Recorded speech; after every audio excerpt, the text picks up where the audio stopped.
എല്ലാവർക്കും നമസ്കാരം. ഇന്നത്തെ വീഡിയോ വജ്രാസനത്തെക്കുറിച്ചാണ്. നടുവേദനയുള്ളവരും കഴുത്തുവേദനയുള്ളവരുമെല്ലാം ചെയ്തിരിക്കേണ്ടതായ വളരെ ലളിതമായ ഒരു യോഗാസനമാണ് വജ്രാസനം. പതിവായി വജ്രാസനം ചെയ്യുകയാണെങ്കിൽ നട്ടെല്ലിനുണ്ടാകുന്ന മിക്കവാറും പ്രശ്നങ്ങൾക്ക് അത് ആശ്വാസം നൽകും.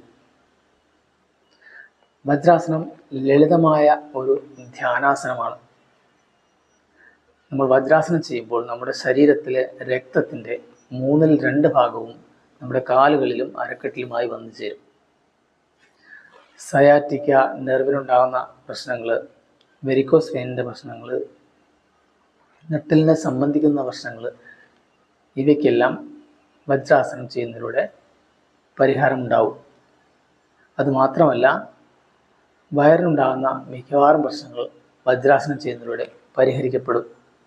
വജ്രാസനം ചെയ്യുമ്പോൾ ധാരാളം ദഹനരസം ഉത്പാദിപ്പിക്കപ്പെടുകയും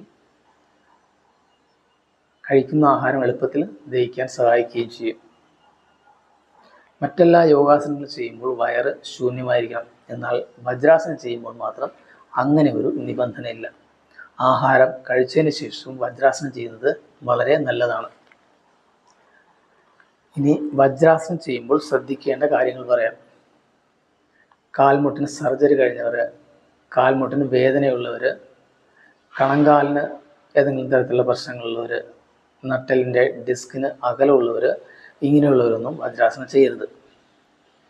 അൾസർ, ഹെർണിയ പോലുള്ള അസുഖങ്ങളുള്ളവർ ഡോക്ടറുടെ നിർദ്ദേശം സ്വീകരിച്ചിട്ട് മാത്രം വജ്രാസനം ചെയ്യുക. ഇനി വജ്രാസനം എങ്ങനെയാണ് ചെയ്യുന്നതെന്ന് നോക്കാം. വജ്രാസനം ചെയ്യുന്നതിനായി ആദ്യം ദണ്ഡാസനത്തിലേക്ക് ഇരിക്കാം. കാലുകൾ നീട്ടി നട്ടൽ നേരെ വെച്ചിരിക്കുന്നതിനാണ് ദണ്ഡാസനം എന്ന് പറയുന്നത്. അതിനുശേഷം വലത് കാൽ മടക്കി വലത്തെ തുടയുടെ അടിയിൽ വയ്ക്കുക.